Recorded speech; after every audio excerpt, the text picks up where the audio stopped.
தமிழகத்தில் யாரும் எதிர்பார்க்காத புதிய திருப்பம் மொத்தமாக மாறப்போகும் விஷயம். தூத்துக்குடி ஸ்டெர்லைட் காப்பர் ஆலையை மீண்டும் திறக்க வேண்டும் என்ற கோரிக்கை தமிழகத்தில் தீவிரமடைந்துள்ளது.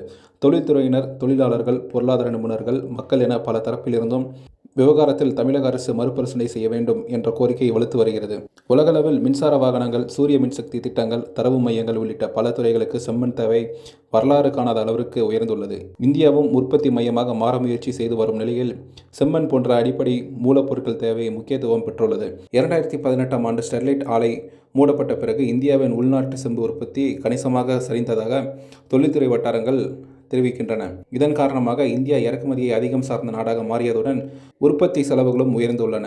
குறிப்பாக செம்பை மூலப்பொருளாக பயன்படுத்தும் சிறு குறு மற்றும் நடுத்தர தொழிலாளர்களும் கடுமையாக பாதிப்பை சந்தித்து வருகின்றன.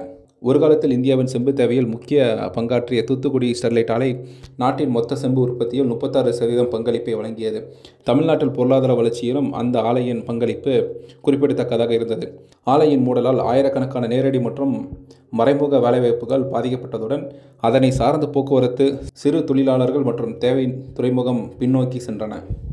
தற்போது ஆலையின் பசுமை காப்பர் திட்டம் மூலம் புதிய கவனத்தை ஈர்த்துள்ளது. இந்த திட்டத்தின் கீழ் 70% செம்பு உற்பத்தி வழக்கமான முறையிலும் 30% மறு சுழற்சி செய்யப்பட்ட செம்பு மற்றும் மின்னணு கழிவுகள் மூலம் மேற்கொள்ளப்படும் என கூறப்படுகிறது. குறிப்பாக அனைத்து சுற்றுச்சூழல் கண்காணிப்பு தரவுகளும் பொதுமக்கள் பார்வைக்கு நேரடியாக வெளிப்படும் வகையில் திட்டமிடப்பட்டுள்ளதாக தெரிவிக்கப்படுகிறது. அதேபோல் சமூக நலத்திட்டங்களுக்காக ரூபாய் 100 கோடி நிதி ஒதுக்கீடு செய்யும் திட்டமும் கொண்டு வர உள்ளது.